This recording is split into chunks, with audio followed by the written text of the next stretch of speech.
लोकतांत्रिक व्यवस्था में लेवल प्लेइंग फील्ड जिस तरह से सजाया गया है भारतीय जनता पार्टी के द्वारा इन 11 वर्षों में व्यवस्थाओं और जो लोकतांत्रिक इंस्टीट्यूशंस हैं उनको जिस प्रकार से तोड़ा मरोड़ा गया है, इससे तो साफ साफ नजर आता है कि कहीं ना कहीं कोई धांधली।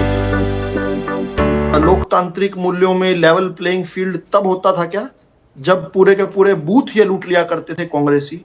कांग्रेस के वर्तमान के नेता कीर्ति आजाद वो बताते थे, मेरा जो चुनाव था पहला, बीजेपी में आने से पहले कांग्रेस में था, तो वो जो कांग्रेस के लड़कों ने लूट लिया था। बोले मेरे पिताजी को भी बूथ उठा के जिताया करते थे। इंदिरा गांधी जी का चुनाव क्यों रद्द हुआ था 1975 में? चुनाव चोरी किया था ना, पहले इलाहाबाद हाई कोर्ट में, फिर सुप्रीम कोर्ट ने इनके चुनाव रद्द किए थे। रामपुर के तत्कालीन डीएम है वो बताते हैं 1952 के चुनाव में 20,000 वोटों से मौलाना अब्दुल कलाम आजाद हार चुके थे। हमने डिक्लेयर भी कर दिया था, जीते हुए को उसका सर्टिफिकेट भी दे दिया था।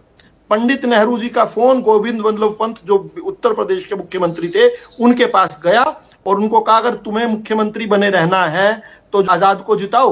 उसके बाद वो जीता हुआ चुनाव 2 घंटे बाद दोबारा से रीडिक्लेयर किया गया और जीते हुए कैंडिडेट के सर्टिफिकेट को रद्द करके मौलाना अब्दुल कलाम जो देश के पहले शिक्षा मंत्री बने उनका चुनाव दिया गया।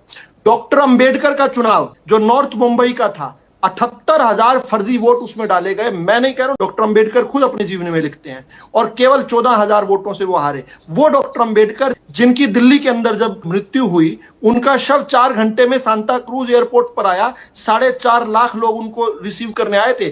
तब कोई फोन और मैसेज नहीं हुआ करते थे, फिर भी 4 घंटे में 4.5 लाख लोग जिनके अंतिम दर्शन के लिए जुड़ गए थे, उसी सीट पर वो 14,000 वोटों से हरा दिए गए थे।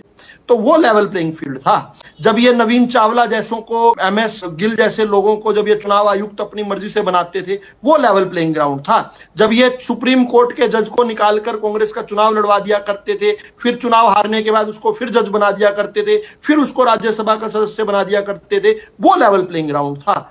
कितना बकवास करते हैं ये लोग, और इनकी बकवास को बिहार की जनता ने जोरदार तमाचा रसीद किया है, फिर भी नहीं पढ़ रहे हैं। ये वो बिहार है जहां कांग्रेस पार्टी ने 33 वर्ष तक निर्बाध राज किया है। उस बिहार के अंदर जहां 12 साल तक गठबंधनों के अंदर ये सरकार में रहे, 45 साल तक।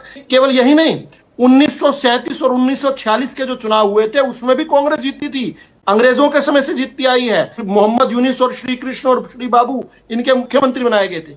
उस बिहार में 10वें नंबर पर छोड़ा है राहुल गांधी की पार्टी को। किस प्रकार से ये लोग सुधरने का नाम नहीं लेते, ये अंदर झांकने की बजाय सारी दुनिया को गालियां निकालने लग गए। एक अंतिम बात, ये क्लीशे हो गया, टैबू हो गया, बार बार कहते हैं मजबूत विपक्ष, मजबूत विपक्ष, मजबूत विपक्ष। मैं आज आपके सामने एक सवाल खड़ा करके छोड़ता हूं, मजबूत विपक्ष होना चाहिए कि जिम्मेदार विपक्ष होना चाहिए?